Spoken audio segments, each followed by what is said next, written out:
I might lose my boyfriend or my girlfriend, my job. My family is going to go nuts.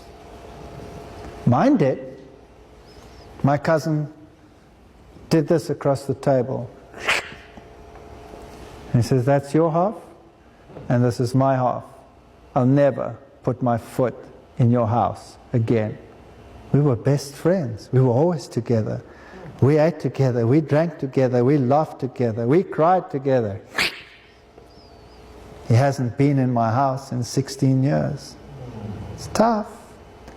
My family, some of them actually know it's the truth, but won't move.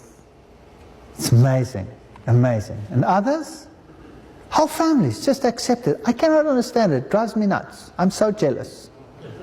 Whole family, father, mother, uncle, boyfriend, girlfriend. I gave Bible studies in my home to a group of people.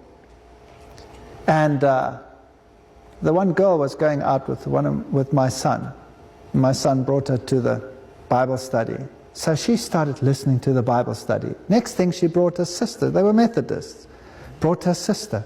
Next thing, they brought the father. Next thing, they brought the mother. Next thing, they brought the other boyfriends and the other... Every single one, no problem. Unbelievable. Sometimes it works like that. You don't know. But it can certainly cause division. Matthew 10, 34, 37, think not I am come to send peace on the earth. I came not to send peace, but a sword. The word is going to be the sword. And that's going to be the only weapon that we have. For I am come to set a man at variance against his father, and the daughter against her mother, and the daughter-in-law against her mother-in-law, and a man's foes shall be they of his own household.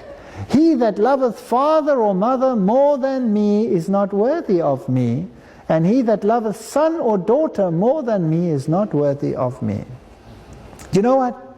The Bible has every base covered. There's no way to move out of this one, except decide. He that does not